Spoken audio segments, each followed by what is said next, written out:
Shqipëria është kthyer në parajsën e mashtruesve financiar që zhvasin qytetarët në mbar botën. Nën fasadën e aktivitetit call center, subjekte fantazëm të regjistruar në parajsa fiskale kanë ngritur një skem të madhe mashtrimi me aktivitet në bursa. Personazhe misterioze të ardhur nga Izraeli kontrollojnë sot shumicën e tregut të kompanive Forex që operojnë në Shqipëri.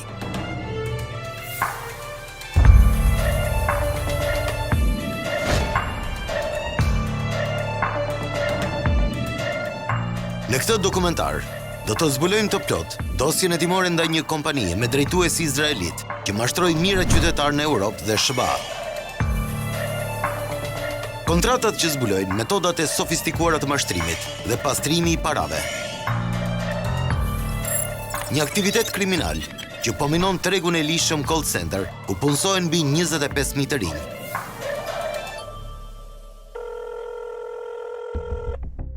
Është e zakonshme që në telefon të pranojmë thirrje përmes të cilave reklamohen produkte të ndryshme.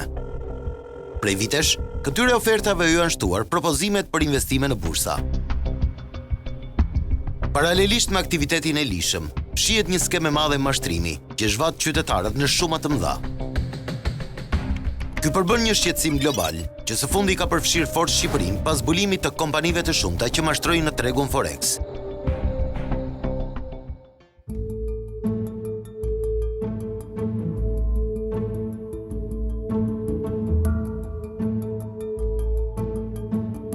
Ky është stomatologu Miri Hidri nga Durrësi. Prej 6 vitesh, ai ka braktisur investimin e jetës për t'u dedikuar një pasioni të ri, investimit në bursa. Fillimet e tij rezultuan me humbje të mëdha. U regjistrova, jo më pak se disa kurse, 2-3 kurse, dhe nuk më rezultuan efektiv, paktën në këndvështrimin tim. Tentova sërish dhe kursi më i afërt që ishte fizikisht në grup ishte në Londër. Mora vizën, aplikova, e mora dhe e ndoqa fizikisht në Londër. Dhe ai ishte efektiv, por jo në atë nivelet që unë e kërkoja. Dhe një ndër kurset më të mira që unë kam bërë ka qenë në New York, ishte me 6 seanca, 3 i ndoqa live atje dhe 3 i ndoqa në Shqipëri sepse më skadoi pjesa e qëndrimit atje, domethënë në Amerikë. Një urit më të thelluara në tregjet financiare e bën Hidrin të futej më shumë në fushën e tregtimit të valutave, ose siç e njohim ne, Forex. Forex, ose Foreign Exchange, është këmbimi valutor, këmbimi i monedhave të huaja. Një treg legal që numëron mbi 12 milion tregtar në të gjithë botën. Këmbimi i valutës ndodh në pika të caktuara që janë dyqane fizike apo në banka të nivelit të dytë që në vendin tonë licencohen nga banka qendrore. Këmbimi realizohet edhe në platforma të ndryshme, të cilat shërbejnë si mjedis ku tregtari dhe klienti përmes një ndërmjetësi që quhet broker, kryejnë transaksione shitblerjeje të monedhave të huaja. Brokeri realizon shitblerjet për llogaritë të klientit, duke parashikuar luhatjet në tregun e valutave që mund të sjellin fitime. Këto kompani marketingu ose ndërmjetësimi që ushtrojnë aktivitetin përmes platformave apo call centrave, duhet jenë të licencuara për këtë aktivitet në Shqipëri ose në një nga vendet e Bashkimit Evropian. Por, ka edhe një mënyrë tjetër që ti mund të luash në bursë si individ me kursimet e tua, në një platformë tuaj online me një broker ndërmjetës të huaj. Investimi realizohet përmes llogarisë bankare, duke përdorur kartën e kreditit ose debitit. Fitimet e mundshme datohen nga shteti. Kjo është mënyra si operon sot stomatologu Hidri, i cili është kthyer në profesionist që trajnon fillestarët për të investuar në bursa. Platforma është një që traktojnë 12 milion trader në gjithë botën, është MetaTrader 4, aty është një platformë që ti nëpërmjet një brokeri që ti je regjistruar, je verifikuar si individ dhe si biznes, ke depozituar një minimum $10 e më shumë sa ke dëshirë, brokerat janë me miliona. Diferenca atyre është se disa janë të licencuar, disa janë pa licencuar. Unë personalisht para se të zgjedh një broker, bëj kërkimet e mia që të ketë reputacion të mirë, ketë një komunikim me klientin shumë të mirë, një depozit dhe një tërheqje në kohë rekord. Brokeri i Hidrit është australian dhe ndërmjetëson deri në 2 milion tregtar. Në këto platforma online mund të investosh si në valutë, monedhë virtuale, aksione, naftë, argjent, diamante të tjerë. Kriptomonedat nuk I tregtoj, sepse në Shqipëri janë akoma pa njohura dhe pa licencuara. Në moment që banka nuk të lejon të depozitosh, nuk të lejon të tërheqësh, në këtë mënyrë e bën akoma një treg pa njohur në Shqipëri. U bë gati 2 vite që nuk tregtoj më paratë e mia, kursimet e mia, por nëpërmjet dijeve të mia, domethënë marr kapitalet e disa investitorëve tuaj nëpër botë. Jo vetëm unë, por është e lirë ti marrë kushdo. Mjafton të ketë dije. Zbulimi I kompanive mashtruese ka prapur një panik masiv mbi kompanitë Forex. Por, ka mënyra për të zbuluar nëse në anën tjetër të telefonit kemi të bëjmë me grabitës apo me kompani serioze brokerimi. Siç jam unë trader, që kam nevojën e një call centeri, broker, që call centeri përsupozot është broker, sepse çdo tregtar nuk investon dot direkt në Forex me lekët e tij. Duhet se s'bën një ndërmjetës, dhe ky ndërmjetës është një broker. Edhe këtu tek ne përsupozohet që call centrat janë brokers, të licencuar, të pa licencuar, atë e gjykon vetë klienti kur telefonohet ose regjistrohet. Klienti mund të hyjë në faqen 55 brokers.com, që tregon qartë se cilët ndërmjetësues financiar janë në krye të listës në botë, të vlerësuar me certifikat apo medalje, dhe të tjerët, ndaj të cilëve duhet kesh kujdes. Pikërisht, këtu qëndron problemi, te mungesa e verifikimeve. Por viktimat që kanë rënë prej mashtrimeve janë kryesisht të moshës së tretë, jo familjar me teknologjinë. Në momentin që devion nga objektivi kryesor pra investimi një lloj të bërë biznes, kalojmë pasaj në atë Wolf of the Wall Street ishte pak a shumë e njëjta gjë që njerëzit në një garazh shisnin objekte ose aksione të disa kompanive inekzistente ose të disa objekteve që kishin vlerë monetare zero ose nën zero. Në Shqipëri tregu I call centrave mashtrues që operojnë në Forex mendohet se përbën 6 deri në 10% e ekonomisë informale. Në vetvete, ekonomia e palishme vlerësohet sa 33% e prodhimit të brendshëm bruto. Të ndryshe, ky treg grabitje dhe mashtrimi qarkullon qindra milion euro. Kjo është një skemë e re mashtrimi e cila synon dhe targeton klientë të cilët pretendohet që duan të investojnë në tregun financiar nëpërmjet një rrjeti call centerve dhe nëpërmjet disa aplikimeve të cilat u ndërtuan për këtë çështje. Këta bashkëpunojnë shumë me tregjet hebreje, kryesisht është Izraeli që dhe izraelitët që në Shqipëri kanë bërë shumë investime në këtë drejtim. Dhe ata kanë edhe informacionet dhe klientët e gatshëm që mund të bien pre e këtyre mashtrimeve.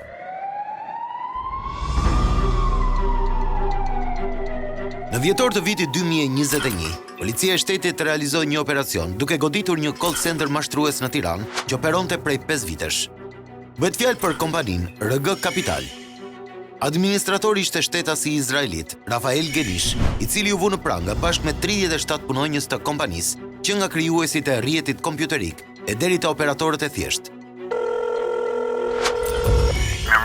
Unë quhem Scott dhe ju telefonoj nga një faqe informative lidhur me tregun financiar. Doja jap mundësinë të flisni me një prej analistëve tanë që kam këtu. Lejoni të kem 3 minuta nga koha juaj për t'ju treguar faqen e internetit dhe shërbimet që mund t'ju ofrojmë, dhe më pas nëse nuk ju pëlqen mund ta mbyllim diskutimin ton. E kuptoni arsyeën pse ju kam marrë? Në këtë mënyrë mund të shikoni çfarë gabimesh keni bërë në të kaluarën dhe po ashtu nëse vendosni të tregtoni sërish do të mësoni se ta bëni. Ndoshta patët një përvojë të keqe nga që nuk kishit informacionin e saktë dhe kjo është çfarë po përpiqem t'ju jap. Kjo është mënyra se si prezantoheshin punonjësit e klientët e mundshëm për t'i mashtruar në lidhje me grabitjen e fitimeve të tyre. Mbasi u identifikua viktima, u realizua dhe operacioni në të cilën u godit edhe aktiviteti kriminal. Prej shumë kohësh kishte informacione dhe policia e shtetit dhe mundohej që të provonte aktivitetin kriminal gjatë gjithë kësaj kohe. Aktualisht jemi në fazën mbasi është kryer operacioni, pra jemi në fazën hetimore të gjithë çështjes. Top Story ka siguruar dosjen e plot, që zbulon në detaje skemën masive të mashtrimit, përmes të cilës janë grabitur miliona euro.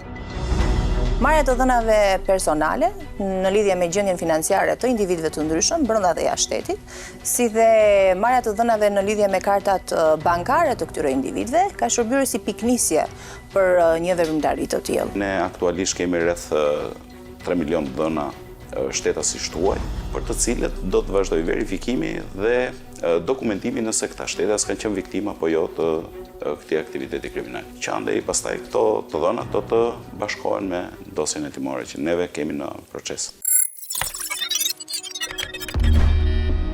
Për të bërë pre të mashtrimit viktimat, vjet në loj faqe e internetit fxleader.com, e cila merret në mënyrë fiktive me biznes në fushën e transaksioneve financiare, me të ashtu quajtura opsione binare. Për këtë qëllim, krijojnë posaçërisht call centerat, me anë të cilëve klientët kontaktohen nga një konsulent financiar personal për të joshur që të bëjnë investime të mëdha. Sapo viktima regjistrohej në platformën e mashtrimit me emër, mbiemër, email dhe numrin e telefonit, operatorët e kontaktonin menjëherë dhe kështu krijohej një bazë besimi me klientin e pretenduar. Fillimisht viktimat tundohen të investojnë në sasi të vogla me premtimin se brokeri apo ndërmjetësi pretenduar i faqes së investimeve do të realizojë një fitim të madh me investimin e aksioneve dhe kriptovalutave. Të gjitha fitimet dhe humbjet stimulohen virtualisht. Një algoritëm përkatës bën që fitimet imagjinare të fillimit të shtyn personat për të investuar shumë të mëdha parash. Sipas qëllimit fillestar, sistemi është i ndërtuar në mënyrë të tillë që t'i mbajë varur personat e prekur derisa t'u kenë zhvatur mjaftueshëm para. Në momentin që personi prekur gulmon që të marrë fitimet e tij apo depozitat, kjo gjë nuk është e mundur dhe mashtruesit zhdukin çdo gjurmë duke mbyllur faqet e internetit. Jo vetëm nga informacionet e marra nga agjencitë të ndryshme ligjzbatuese jashtë territorit të Republikës së Shqipërisë, por dhe nga informacionet e marra nga agjencitë ligjzbatuese brenda territorit të Republikës së Shqipërisë, jemi vënë në dieni të përhapjes së kësaj veprimtarie kriminale në territorin e Republikës së Shqipërisë në një gamë të gjerë vitet e fundit. Teknologjia përdoret si fasad për të bërë më të besueshëm mashtrimin. Ekonomia ka një rregull të thjeshtë. Fitimi i madh është gjithmonë i shoqëruar me risk të madh. Është një gjë që në jetën e përditshme njerëzit e harrojnë. Skema mashtruese e kompanisë drejtuar nga izraeliti Rafael Genish u zbulua pas sinjaleve nga autoritetet gjermane. Pasi është analizuar një llogari bankare nga policia shqiptare, është arritur të identifikohet se është bërë një përpjekje për të transferuar shumën prej 11.525 eurosh në llogarinë e call centerit RG Kapital SHPK. Policia ka kërkuar dhe verifikuar në qendrën kombëtare të biznesit se call centeri RG Kapital është i regjistruar me NIP-in përkatës dhe objekti i aktivitetit është konsulencë, telemarketing, teleshitje, formim profesional dhe trajnim personeli e të tjerë. Pra kompania Forex kamuflohej si call center i lishëm, por në të vërtet nuk rezultonte e licencuar nga Autoriteti Mbikëqyrjes Financiare. Referuar materialeve hetimore që Top Story disponon, grupi hetimor vendosi përgjues brenda ambienteve të kompanisë, ku faktua aktiviteti real i operatorëve. Po ashtu, siç shihni në këtë foto, operatorët dhe menaxherët e kompanisë survejoshin gjatë gjithë kohës.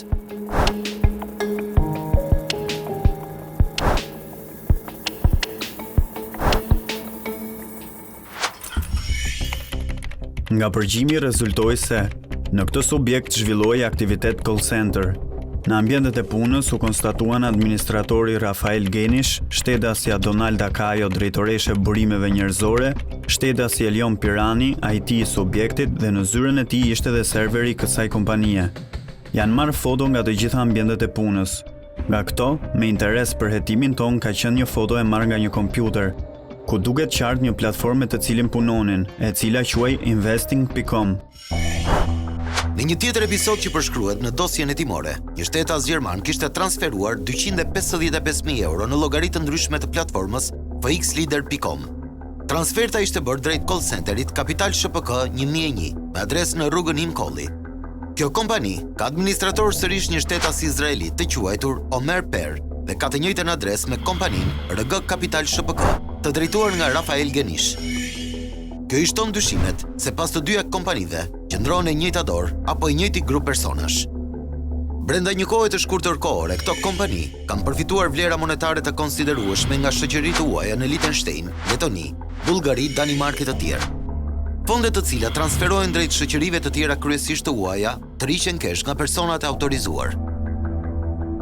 Shumë punonjës kanë mundësinë e aksesit në këto lloj informacione dhe në një farë mënyre punonjës të papërgjegjshëm, të korruptuar, të joshur nga shpërblimet që këto kompani ofrojnë, e nxjerrin këtë informacion pjesërisht Duke nxjerrë këtë informacion pjesërisht, gradualisht akumulohen të dhëna në lidhje me njerëzit, të cilët gjykohen ose hynë në atë target group që këta i gjykojnë si vulnerabël për të mashtruar. Qarkullon shumë të ardha dhe është edhe deri diku dhe i rrezikshëm nëse dikush mund të hyjë dhe të demaskoj ose të prishi punë. Eksponentët që janë brenda kanë goxha fuqi ekonomike dhe deri diku dhe politike dhe sociale. Miliona euro të përfituara nga mira njerëz të mashtruar në përbot. Ky aktivitet kriminal nuk është sporadik në Shqipëri, por i konsoliduar. Një aktivitet kriminal që pastron parat lehtësisht. Nuk dihet me saktësi sa subjekte të tilla ushtrojnë aktivitet kriminal, por janë me qindra të tilla në skuta të fshehura apo edhe në ambiente të dukshme. Edhe nëse janë regjistruar në qendrën kombëtare të biznesit, kanë mashtruar për aktivitetin konkret që kryejnë. Top Story ka rënë në gjurmët e Momentum Group Casa Mokador. Regjistruar në 2019 me administrator dhe pronar Fladi Malaj, grupi ka për aktivitet një sër veprimtarish ekonomike, që ngapja shoqërive të tjera tregtare, duke i bler apo themeluar nga fillimi. Kryerjen e investimeve për rritjen e fitimeve tek të gjitha shoqëritë ku Momentum Group SHPK disponon aksione, kuota ose asete, deri te hidrokarburet, ndërtimi, turizmi, brokerimi, marketing online, të cilat përfaqësojnë përkatësisht shërbimet reklama dhe marrëdhënieve me publikun. Brokerimi është fshehur mes aktiviteteve të tjera. Është një aktivitet që licencohet nga Autoriteti Mbikëqyrjes Financiare dhe kompania në fjalë nuk e ka një licencë të tillë. Prandaj, jemi përballë një aktiviteti që bie në kundërshtim me ligjin. Ajo që është më e rëndë është edhe mbulimi i aktivitetit të vërtet në qendrën kombëtare të biznesit. Pra, në punësi që ka regjistruar këtë subjekt, ka mbyllur syt duke korruptuar për të regjistruar edhe aktivitetin e brokerimit. Ka dëshmi se ekzistojnë edhe subjekte të caktuara që operojnë duke mashtruar edhe shtetas shqiptar brenda kufive, të cilët janë raportuar pranë institucioneve kompetente, por këto të fundit nuk i kanë bërë publike. Këta njerëz janë kaq shumë ekspert të këtyre gjërave, saqë janë perfeksionuar me kalimin e kohës dhe asnjë shtet, të paktën shtetet si Shqipëria ose si shtetet tjera të Ballkanit ku janë akoma problematik nga kjo pjesë, nuk arrin dot t'i kapin ose ndoshta nuk e kanë dhe dëshirën, se lindi edhe dyshimi që ndoshta këto shtete, kryesisht Shqipëria, ka interes ta lejojë këtë lloj biznesi. Duke qenë se krimi kibernetik nuk ka juridiksion, atëherë unë viktimën do ta mendoja një lloj si të ishte brenda, si të ishte jashtë territorit të Republikës së Shqipërisë. Gjithsesi, pasojat në ekonomi unë mendoj se duhet të jenë mëdha, është një treg informal i cili qarkullon vetëm para nga aktivitetet kriminale, pra një para e cila nesër pas nesër do të detyrohet të pastrohet brenda ekonomisë shqiptare. Dhe pastrimi i parave në një formë të tillë mendoj se nuk i bën mirë ekonomisë. Aktualisht, grupi hetimor po vjon me veprime të tjera për të faktuar dyshimet për pastrimin e parave nga 2 kompanitë izraelite të kapura me mashtrim.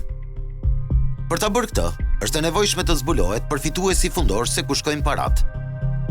Një shtrirje e gjerë dhe e gjithanshme, apo lullëzimi në mënyrë të plotë i këtij lloji kriminaliteti nxit dhe çon edhe në veprimtari të tilla ose të tjera që lidhen me pastrimin e parave. Gjë e cila është shumë e rëndësishme për t'u hetuar nga ana jonë. Në ekonomi klasifikohet si paratë e ardhura nga droga apo nga rrugë të tjera jo ligjore, që shteti duhet të ndërhyjë. Mos të harrojmë që këtë lloj aktivitetesh bashkë me drogën apo korrupsionin ndikojnë në mënyrë të drejtë për drejtë në disa sektorë të vendit, siç është sektori imobiliar, që ka një vlerë për metër katror në Shqipëri të shkëputur totalisht nga realiteti ekonomik dhe është në vlera stratosferike. Përflitet sikur mbas këtyre kompanive qëndrojnë edhe eksponentë politikës ose edhe disa sipërmarrës që e kanë biznesi primar dhe bizneset pasaj të tjera që këta kanë të lishme janë bërë ato dytësoret. Gjatë viteve 2017-2021, sipas informacionit që Drejtoria e Përgjithshme Parandalimit të Pastrimit të Parave dha për Top Story, rezultojnë 59 raportime për skema të dyshimta të pastrimit të parave, që lidhen me shoqëri që operojnë si call center Forex. Konkretisht, Drejtoria e Parandalimit dhe Pastrimit të Parave depozitoi gjatë vitit 2019 në prokurori 18 raste për mashtrim financiar dhe mashtrim kibernetik. Krahasimisht me një vit më parë, rastet e dërguara në organet ligjzbatuese janë rritur me 28%. Ndërkohë në vitin 2020, dosjet e regjistruara në prokurori për pastrim parash janë rritur 17% krahasuar me vitin 2019. Sipas të dhënave të prokurorisë së përgjithshme, në organin e akuzës, në vitin 2020, u referuan 286 raste të pastrimit parave, të referuara nga institucionet apo të nisura kryesisht. Nëse ne i referohemi asaj listës të ardhurave që u deklarua, i gjithë ky treg ishte jashtë asaj liste. Pra, të gjitha këto të ardhura që vinë nga Forex nuk ishin pjesë e saj sepse është pikërisht në të zezë, por do të shohim që pagat që u pan nga ajo lista nuk janë asgjë në krahasim me pagat ose të fitimet që marrin këta njerëz që punojnë pikërisht në këta sektor. Burime i than Top Story se pagat e operatorëve senior, ata që konsiderohen me eksperiencë më të madhe, shkojnë mesatarisht deri në 10.000 euro në muaj, kurse drejtuesit mbi 50.000 euro në muaj. Po nëse sheh listën e pagave të muajit prill 2021 të RG Kapital, vëren pagesa minimale. Paga më e lartë e deklaruar është 300.000 lekë të reja dhe bëhet fjalë për pagën e administratorit izraelit. Jo vetëm hetimi i cili u konkludua me arrestimin e disa personave, por dhe hetime të tjera vijojnë. Unë mendoj dhe besoj që është prokurorit të ndryshme në Republikën e Shqipërisë, siç është edhe rasti i prokurorisë së Lezhës, apo dhe prokurorit të tjera, kanë patur një qasje pozitive karshi hetimeve të tilla, duke arritur të evidentojnë autorët e veprës penale dhe mënyrën e kryerjes së kësaj veprimtarisë kriminale. Në këtë aktivitet kriminal, aktualisht kemi mashtrimin kompjuterik. Përveç kësaj, në varësitë e hetimeve, do të shikohet nëse kemi edhe fshehjen e të ardhurave dhe pastrim në produkte të veprës penale.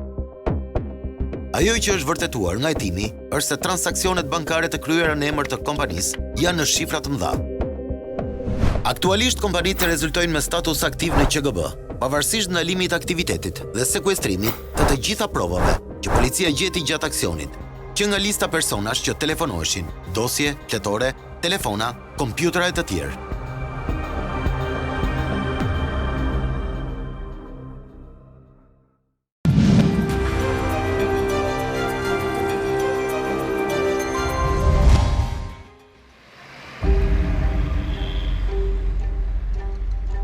Në Shqipëri veprimtaria e brokerimit është rregulluar për herë të parë me ligjin e vitit 2008 për titujt. Ky ligj ishte në fuqi deri në vitin 2020, kur u miratua ligji i ri për tregjet e kapitalit. Referuar direktivës së Bashkimit Evropian, Bordi i Autoritetit të Mbikëqyrjes Financiare përmes një vendimi të posaçëm ka specifikuar se veprimtaria e agentit të brokerit konsiderohet e lidhur me transaksionet e titujve. Mandej, është miratuar rregullorja e 2019-s për veprimtarinë e agentit të shoqërisë së brokerimit në tituj. Ky akt nënligjor rregullon veprimtarinë e agentit, pra operatorit të call centerit që ofron klientët. Në këtë mënyrë, bëhet ndarja nga veprimtaria e brokerimit në tituj, pra shitblerja që realizohet në bursa. Prej vitit 2020, është në fuqi edhe rregullorja për regjistrimin dhe veprimtarinë e agentit të lidhur të shoqërisë komisionere. Rregullorja përcakton detyrimet e shoqërisë komisionere, emër të së cilës vepron agenti, si edhe mbikëqyrjen e veprimtarisë. Në rregullore, veprimtaria e agentit është e kufizuar vetëm në promovimin e shërbimeve të investimit të shoqërisë komisionere. Në asnjë rast, ky aktivitet nuk është i lejuar nëse shoqëria komisionere nuk është e licencuar në Shqipëri apo në një nga vendet e BE-s. Autoriteti i mbikëqyrjes financiare sqaron për Top Story se një numër mjaft i kufizuar subjektesh janë regjistruar për të ushtruar aktivitetin e agentit të lidhur të pajisur me kontratën përkatëse me një shoqëri komisionere të licencuar. Këtu fjala është për aktivitet të lishëm dhe jo për call centerat mashtrues. Gjatë vitit fundit, AMF ka regjistruar 3 shoqëri që operojnë si agent të lidhur, si dhe ka pezulluar aktivitetin e një shoqërie tjetër. Vendimet janë marrë për shkak se subjekteve u ka përfunduar kontrata e lidhur me shoqëritë komisionere që operojnë në Bashkimin Evropian. Bëhet fjalë për heqjen e njohjes dhe çregjistrimin si agent i lidhur i brokerit huaj të kompanive Vertex Securities dhe Eurotrade Securities. Në të njëjtën kohë, është pezulluar për një afat 3 muajor kompania Prodata Securities. Në tetor të vitit kaluar, AMF i kishte hequr licencën si agent i lidhur i brokerit huaj edhe shoqërisë On Top Securities. Referuar të dhënave nga QGB, Vertex Securities dhe Eurotrade Securities janë kompani me kapital shqiptar, ndërsa Prodata Securities është kompani me kapital të huaj e zotruar nga RDA Services Limited. Sipas regjistrit të pronave përfitues, bie në sy fakti se pas kësaj kompanie qëndrojnë 3 shtetas izraelit, Uri Fremder, Daniel Fremder dhe Ron Fremder. Kompanitë të tilla veprojnë si agent të platformave të huaja të investimit. Ato kanë aktivitet, ofrimin e marketingut me qëllim promovimin e shërbimeve të investimit dhe instrumentave financiare të ofruar nga një broker i licencuar. Call centerat funksionojnë si kompani ndërmjetësimi që të lehtësojnë përthithjen e klientit potencial përmes telefonit dhe ka në fokus kryesisht shtetasit e huaj. Ajo që është parë nga hetimi është një metodik konkrete mbi bazën e të cilës veprojnë autorët e përfshirë në këto vepra penale dhe që konsistojnë në 3 hapa konkret, që është evidentimi i personave që më pas marrin statusin e të dëmtuarve, të cilët tentohen apo mashtrohen. Së dyti, rekrutimi tyre duke bërë të ashtu quajturën komunikim të drejt për drejt me qëllim mashtrimin e tyre, dhe së treti, kalesat apo transaksionet bankare të cilat kryhen në mënyra të ndryshme. Dhe ajo çfarë është më e vështirë për t'u hetuar, janë pikërisht këto transaksione monetare të cilat ndodhin nëpërmjet sistemit bankar ose jo, nëpërmjet përdorimit të formave të ndryshme si Bitcoin, kriptomonedha e të tjerë. Ka rrjete të caktuara të cilat në një moment të caktuar organizojnë një skem të tillë dhe përfshin Shqipërinë në një mënyrë okazionale, të themi. Parat nga këto skema mashtrimi fillimisht depozitohen në parajsën fiskale, ku është e regjistruar kompania me seli kryesisht në Izrael, por edhe në Qipro, Angli e të tjerë. Kompania nënkontrakton një call center në Shqipëri ose u propozon personave të ndryshëm që kanë njohuri në tregjet financiare për të menaxhuar një të tillë. Në Republikën e Shqipërisë, përfitimi për kompaninë call center vjen duke u kamufluar nëpërmjet faturave për shërbime marketingu, informatike, konsulencë financiare dhe digjitale, trajnime stafi e të tjerë të lëshuara nga shteti ku kompania operon. Top Story ka siguruar nga Monitor kontratën e një kompanie të regjistruar në parajsë fiskale, që për të fshehur veprimtarinë e jashtëligjshme, kërkon të nënkontraktojë call center në Shqipëri. Në kontratë, përcaktohet se kompania Astra Financial Limited, e regjistruar në Republikën Offshore Vanuatu me numër HE 300-266 me seli në Angli, kërkon partner shqiptar që do të nënkontraktohet për shërbimin call center. Pagesa do të jetë përmes komisioneve mbi $2.500. Pra këtu shohim se mashtrimi dhe vjedhja ligjërohet me kontratë. Aty përcaktohet se kompania call center do të paguhet nga fitimet që rrjedhin prej llogarive që janë bllokuar klientëve të mashtruar. Kontrata qartëson edhe rastet kur kompania nuk mban asnjë përgjegjësi ndaj partnerit shqiptar në lidhje me pagesat e shpërblimit. Rreth gjysma e fitimit që janë shumat e vjedhura nga shtetas të huaj që joshen të investojnë në kompani fantazëm, do të jenë për kompaninë që kryen shërbimin call center, nëse lista me personat që do të mashtrohen krijohet nga kontraktori.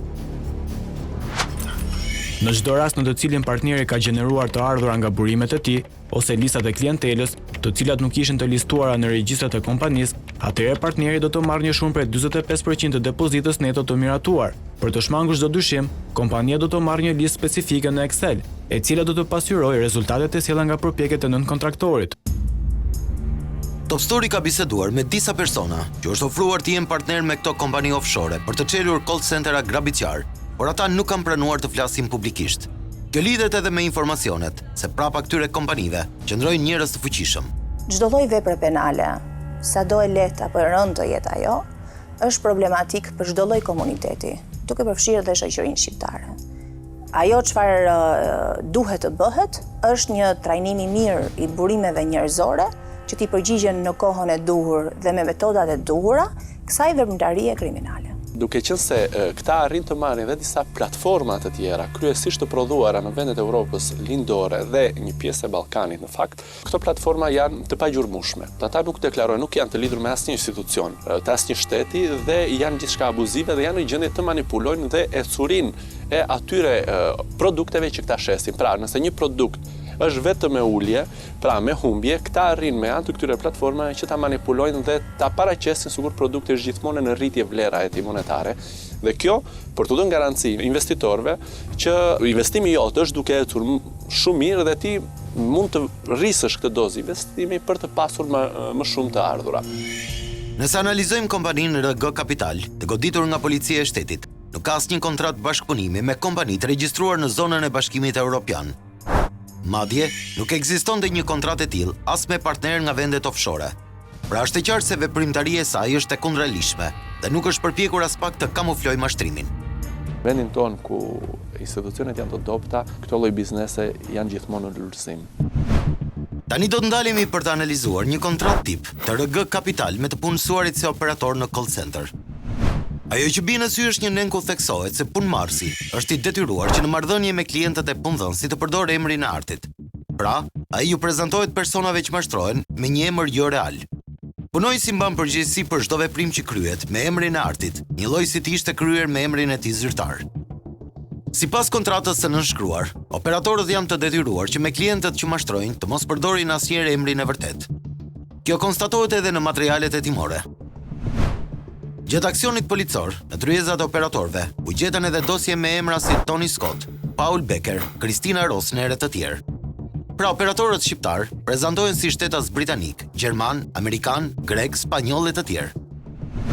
Kontrata e punës ka edhe një nen që detyron konfidencialitetin. Pra, ky nen detyron operatorin të ruajë sekretet e punës edhe kur largohet nga detyra. Tani, të shohim kriteret e pranimit dhe pagesat për operatorët në kompaninë izraelite RG Kapital. Sipas dëshmisë që ka dhënë drejtoresha e burimeve njerëzore në këtë kompani, Donalda Kajo, një punonjës duhet të ishte mbi 18 vjeç. Eksperienca nuk ishte kriter, por njohurit në gjuhën angleze duhet të ishin të nivelit B2. Punonjësit gjithashtu duhet kishin një nivel të mirë të gjuhës gjermane dhe frënge.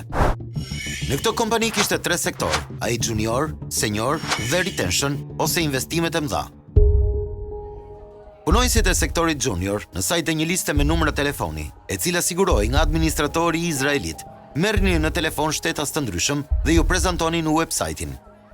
Nëse ndonjë klient shfaqej i interesuar, kaloi te operatorët e sektorit senior. Punojësit e sektorit junior paguheshin me pak bazë 350 euro, si pasorëve të punës, si dhe bonuset prej 5 euro për kalimin e klientit në sektorin tjetër. Po ashtu, ata merrin edhe 2.5% të shumës që do të depozitonte klienti në një investim. Kufiri minimal i investimit të klientit ishte 500 euro. Brenda sektorit junior kishte edhe disa persona që quheshin junior broker, të cilët monitoronin operatorët junior. Operatorët junior broker ishin një pak bazë 450 euro plus bonuset nga 5 euro, si dhe 2.5% të shumës që do të depozitonte klienti në një investim. Punojësit e sektorit senior merreshin me mbylljen e investimit dhe paguheshin 450 euro rrok bazë plus 7.5% të shumës investuar prej klientit. Pra, sa më e madhe ishte shuma e investuar, aq më i madh ishte edhe fitimi i operatorëve. Bonuset që shpeshherë shkonin mijëra euro në total, u paguheshin operatorëve kesh nga administratori.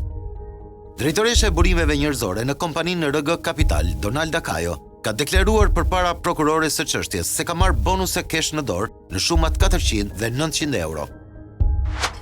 Unë dua t'ju sqaroj se për shkak të kushteve ekonomike kam pranuar të bëj këtë punë. Të dy prindrit e mi janë të papunë dhe unë jetoj me motrën 19 vjeçare në një shtëpi me qira që kushton 200 euro në muaj. Ndërkohë që përballoj një kredi me të cilën kam paguar shkollën time, të motrës dhe probleme të tjera familjare. Kostin e kredisë kam 36.800 lek në muaj. Në dëshminë e Donalda Kajos, zbulohet se fillimisht, kompania ka nisur aktivitetin në vitin 2017 me emrin Capital Market Solution. Pronar kanë qenë 2 qytetarë nga Shkodra dhe mjediset e kësaj shoqërie ka qenë në të njëjtin vend me kompaninë RG Kapital. Ajo thekson mëtej se në ambientet e kompanisë së mëparshme ka parë edhe administratorin aktual të kompanisë RG Kapital, Rafael Genish, i cili vinte her pas here. Pra, ai ka qenë arkitekti i skemës që në fillim, kur aktiviteti drejtohej nga shqiptarët juridikisht. Kajo thot se në atë kohë ishte operatore dhe u largua për të filluar punë si agjente imobiliare. Ndërkohë që unë isha tek agjencia imobiliare, kam takuar rastësisht Rafael Genish te Myslimshyri, i cili më tha hajde të punosh me mua, rreth vitit 2018. I kam thënë që nuk dua të merrem me bursë. Më ka thënë që do të kesh përfitime, bonuse, por unë sërish nuk pranova për shkak të besimit tim fetar. Pastaj më tha që nuk do të merresh me telefonata, thjesht do të jesh asistente për të hedhur të dhënat në Excel.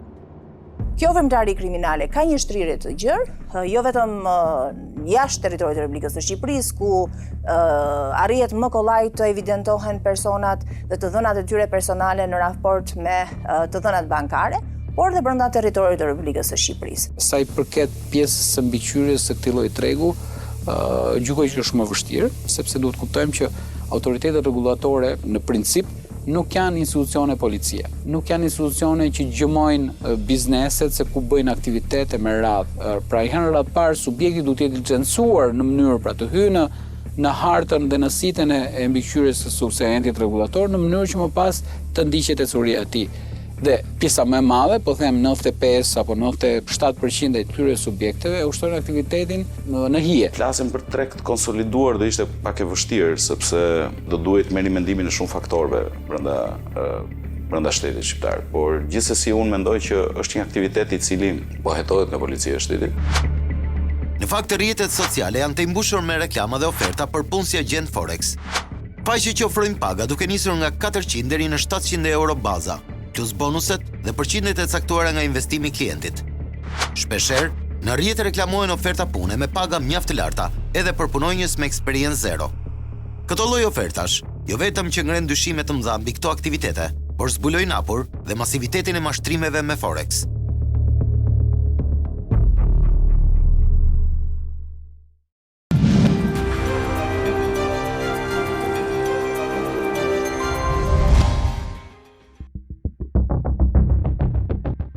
Puna me kompanit mashtruese Forex, që shpeshherë sillin rroga shumë herë më të larta se mesatari e pagave në Shqipëri, ka joshur shumë të rinj t'i bashkojnë këtij tregu antiligjor. Shumë prej tyre nuk e kuptojnë fillimisht dëmin tek viktimat, por më pas përshtaten dhe preferojnë të rrezikojnë për hir të fitimeve. Pasojat penale tek operatorët dhe zhvatja e qytetarëve janë vetëm një anë e medaljes. Tani, do të përqendrohemi në një tjetër pasojë negative që prodhon ky aktivitet. Dëmi që sjell te call-centrat e lishëm të marketingut që punësojnë mira të rinj. Institucione financiare të tilla, nga që kanë kosto operacionale shumë të mëdha nëse përdorin punonjës nga vetë vende bashkimit evropian, dhe këtë pjesë të lloj shërbimi çfarë bëjnë? Her pas here e outsourcing, pra e nxjerrin jashtë kompanisë dhe e marrin si shërbim ekstra nga një kompani tjetër që pozicioni gjeografik është në një vend tjetër, sepse ka kosto operacionale shumë më të lirë, ofrohet shumë kollaj, sot teknologjia e informacionit ta mundson. Në Shqipëri, tregu i punës konsiderohet tepër i vështirë, jo vetëm për ata që nuk kanë një zanat dhe shkollë të lartë, por edhe për të diplomuarit dhe profesionistët e rinj.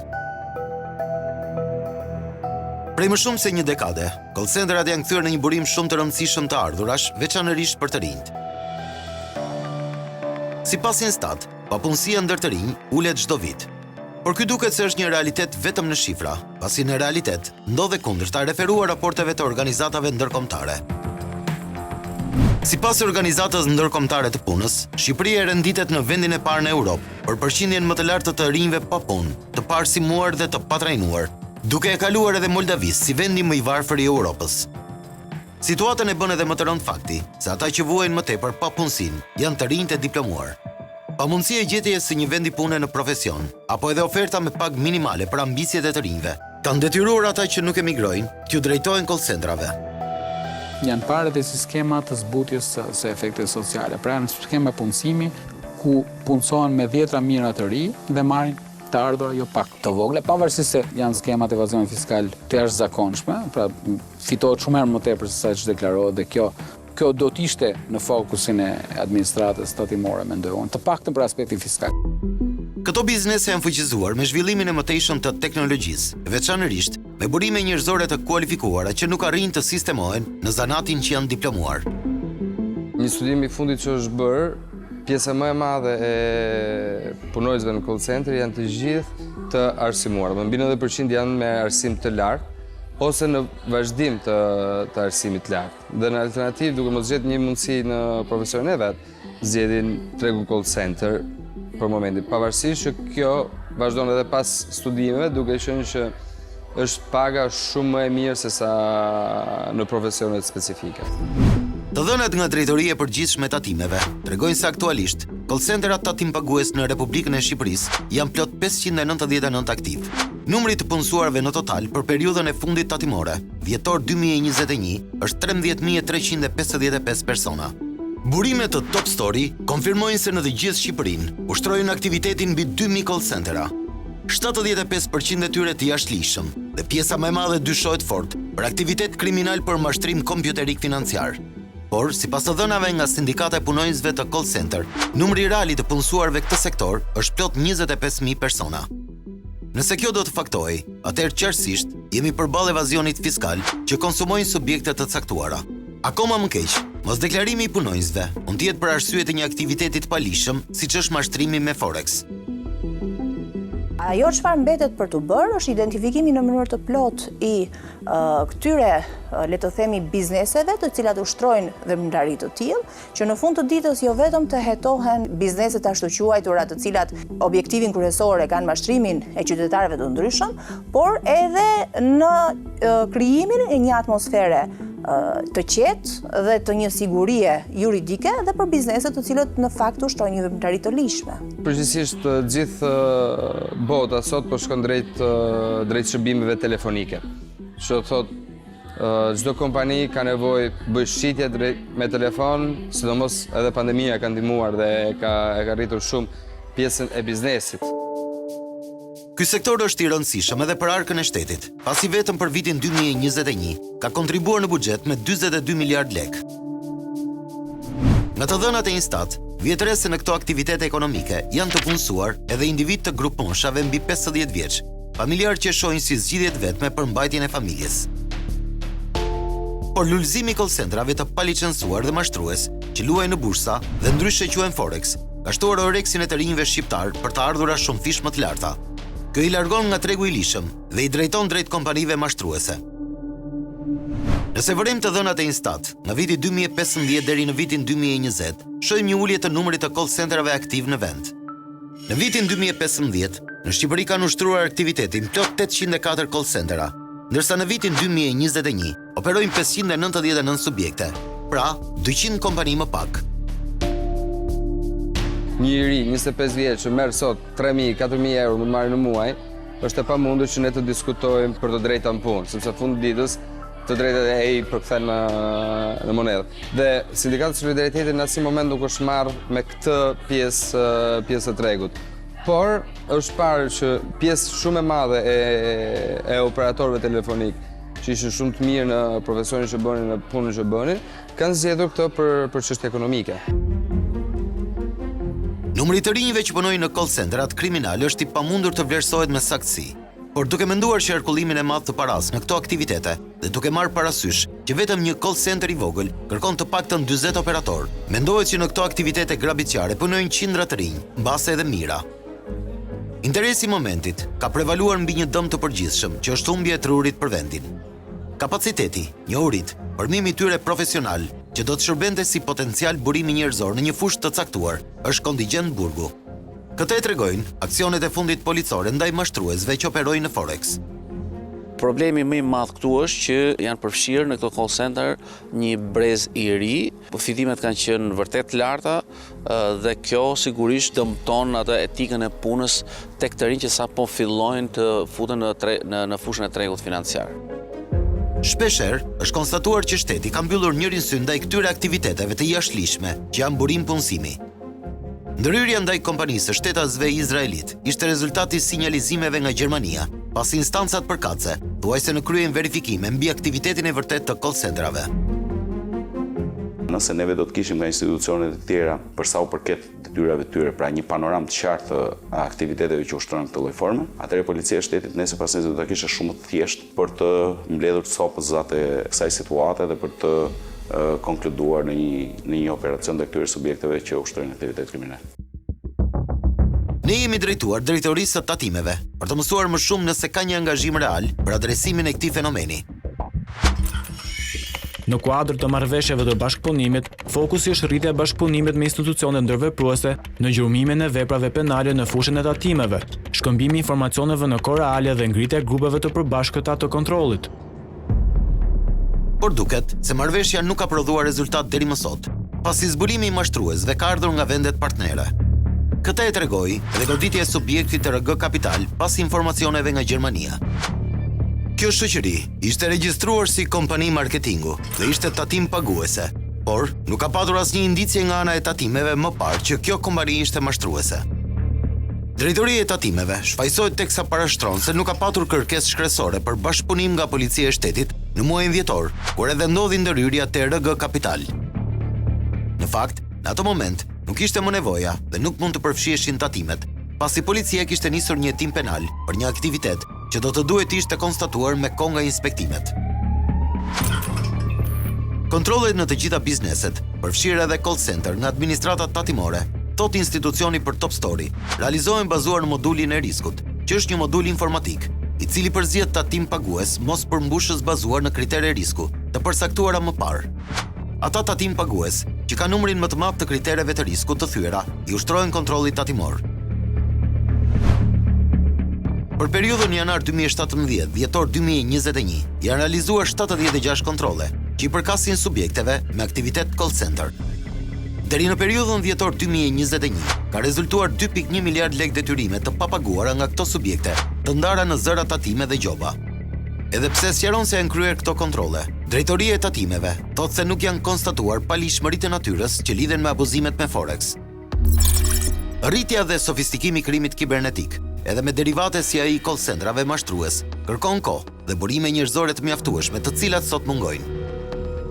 Policia e shtetit ka vetëm një strukturë hetimore të krimit kibernetik me 10 persona. Struktura në nivel sektori është në drejtorinë e përgjithshme të policisë. Me burime njerëzore të pamjaftueshme, duket e vështirë për të qenë efektive në zbulimin dhe hetimin e këtij lloji krimi. Së fundi, në një tjetër operacion, seksioni kundër krimit ekonomik vuri në prangë një person dhe procedoi penalisht në gjendje të lirë 3 të tjerë për mashtrimet e natyrës financiare. Aktiviteti ushtroi përmes një call centeri të paregjistruar në organet tatimore. I arrestuari u prezantoi shtetasve të huaj si agent burse që investonte në kriptomonedha dhe Forex. Edhe në këtë rast, sinjalizimi erdhi nga vendet partnere, pasi një qytetari europian ishin zhvatur plot 108.000 euro. Në nëntor 2021, policia e Shkodrës ka arrestuar një vajzë 21 vjeçare si pjesë e skemës së mashtrimit për shtetasit e huaj me anë të platformës Forex. E arrestuara Alma Sokoli ishte bashkëjetuesja e pronarit polak të call centerit Pavel Eziontek, i cili ngriti skemën e mashtrimit në Shkodër. Autoriteti mbikëqyrjes financiare shpjegon se për të mbrojtur interesat e investitorëve dhe për mirë rregullimin e tregjeve financiare, komunikon në mënyrë të vazhdueshme me institucionet ligjzbatuese. Çdo vit AMF raporton mbi aktivitetin mbikëqyrës dhe rregullator në kuvent. Komunikimi i AMF me rregullatorët homolog është konstant, por këto deri më sot duket se kanë shërbyer thjesht për licencimin e subjekteve të lishme, pasi fenomeni i mashtruesve nuk është frenuar. Autoriteti sqaron se ka publikuar në mënyrë të vazhdueshme paralajmërime për rrezikun e subjekteve që operojnë pa u pajisur me licencën ose autorizimin përkatës për të ofruar shërbime investimi. Në faqen zyrtare të AMF, në seksionin Kini Kujdes, janë të listuar edhe paralajmërimet e kryera nga organizata ndërkombëtare e komisioneve të titujve, si dhe Autoriteti Evropian i Titujve dhe Tregjeve. Nuk ka akoma një raport për të analizuar rreziqet dhe kush do të jenë masat që duhen marrë për ta parandaluar. Kam parë një prononcim të AMF-s dhe shpresoj që duhet të ngritur një grup pune për ta analizuar më thellësisht dhe kuadrin ligjor. Ka një farë shpërndarje si inspektori tatimor bën analizën e subjekteve që në këtë moment qoftë inspektori tatimor ka ekstraktin e QKB-s i biznesit të deklaruar si call center, po që ofron shërbime të tjera, jo shërbime financiar. Mbas të licitacionit du blloke biznesin dhe t'i kërkoj biznesin normalisht të regjistrohet për autoritetet përkatëse, edhe kur ka pas një rast shumë të rrallë që subjekte kanë tentuar të marrin telefon apo të përfshinë në skema të tilla qytetarë shqiptarë, investitorë shqiptarë, rregullatorët kanë qenë shumë të shpejtë në reagim, ka pas detyrocime. Ekspertët e fushës ekonomisë arrin në përfundimin se shteti mbyll syt përballë këtij fenomeni kriminal për arsye se punësohen shumë të rinj dhe rritet likuiditeti individual. Por nga ana tjetër, ndodh që punonjës të korruptuar të institucioneve pranojnë rishfete nga këto kompani dhe nuk raportojnë veprimtarinë kriminale. Organet ligjzbatuese, policia, prokuroria, pse jo dhe gjykata, duhet të përgatiten që të jenë të mirë trajnuar profesionalisht në mënyrë që kësaj shkallë të re të kriminalitetit t'i përgjigjen në mënyrën e duhur. Pra, të ecim paralelisht zhvillimi i krimit kompjuterik në rrugë dhe zhvillimi apo kryerja e hetimeve të nevojshme dhe të domosdoshme në raport me rastet në fjalë. Pjesa e institucionit konkurrencës është e para që duhet të hulumtoj, sepse shumë kompani që janë Forex, por që janë në rregull me ligjin, shpeshere ka ngritur si problem këtë. Nga ana tjetër duhet të jetë edhe prokuroria. Prokuroria është një nga institucionet kryesore që duhet të hetojë të paktën të ardhurat e këtyre individëve që deklarohen të papunë, por që vazhdojnë të kenë të ardhurat të mjaftueshme qoftë për apartamentet që kanë, qoftë për makinat apo qoftë për jetën luksoze që bëjnë. Dhe shërbimi sekret mund të aktivizohet, mendoj unë, në këtë pjesë. Në këtë dokumentar, ne zbërthyem me detaje se si është ngritur një skem e madhe mashtrimi me Forex. Shqipëria është baza nga joshen viktimat përmes call centrave. Fitimet e majme të operatorëve janë vetëm e mirë momentale që i rrezikon ata në mënyrë permanente për të qenë kontingjent i dënimeve penale. Mbi të gjitha, në këtë aktivitet shihen interesat të njerëzve me pushtet, që duket se mbajnë larg sytë e institucioneve ligjzbatuese. Një aktivitet që fshen në vetvete një veprimtari të madhe të pastrimit të parave të pista, që forcon grupet kriminale dhe cënon rënd sigurinë e përgjithshme.